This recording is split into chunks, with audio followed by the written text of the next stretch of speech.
Hey everybody, Pastor Vern with your daily update for July 2nd, 2020. Um, as we move into the second half of the year, starting yesterday, just got to thinking about that. um, kind of a milestone for me as I am started July 1st. I started my 14th year in ministry, and with our new appointed year, we kick off some of those things. Today we're going to talk about Hannah. Hannah is a name that is used pretty frequently today. It's one of those names that kind of endure that people use. She was the first wife of Elkanah. Um, Elkanah had two wives. He had another wife, Pinahal. Um, Pinahal. I don't know, something pretty close to that.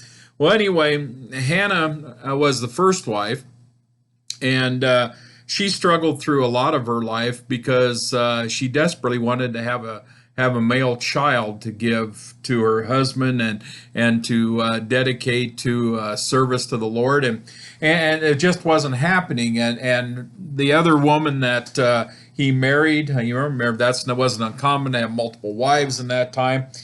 She was producing offspring, and she really gave Hannah a bad time about being childless, and kind of tried to push her back into a secondary role in the household.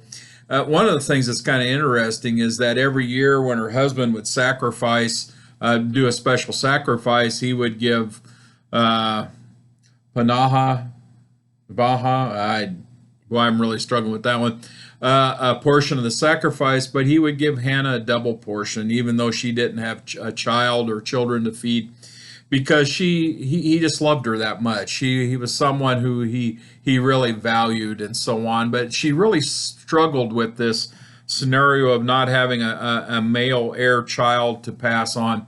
In fact, she got to the point where it became an obsession with her. She was at the temple and she would wail and cry and just be beside herself. And in fact, Eli, who was the priest that year that was in charge of the temple, he would he thought maybe she was drunk, that maybe her carrying on and wailing had to do with that fact that she was not in control of herself. And then she explained to him what was going on, and he blessed her. He took some mercy on her, understood what they were talking about, and he blessed her. And then she did have a child, and they called him Samuel. Now there is a little bit of a catch to this. Hannah prayed that if she did have this child, that she would dedicate this child to God. So when this child was very small, she took the child, took the child to the temple, and the child was then Eli was then in charge of the child. He grew up to be Eli trained him in the ways of being a priest and the ways of being a person who of great respect for God, and one that God could use. We have two books of Samuel in the Bible that talk about some of how he came about, and then some things that we were supposed to know about that God was sharing with us through Samuel. And so it's a pretty exciting story when it comes to more of a conclusion that this woman who had been so desperate to have a child was blessed with this child, and then continued her dedication to God and her promise to God by turning the child over to Eli in the temple, who raised him to be one of the someone who went into service for God. That's kind of the basic thing there. She took the child when he was very young. I think the characterization they had is that when he was weaned, dedicated in the temple. The thing that probably stands out about this whole part of this process is that she established something that was really interesting. Uh, she promised that she would bring the child to service to the sanctuary.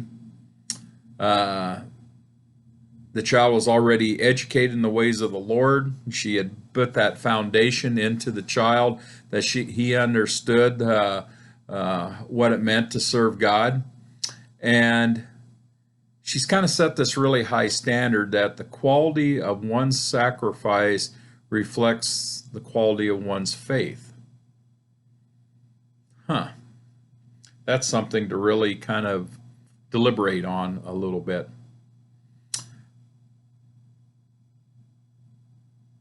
It is a kind of an amazing thing to think about.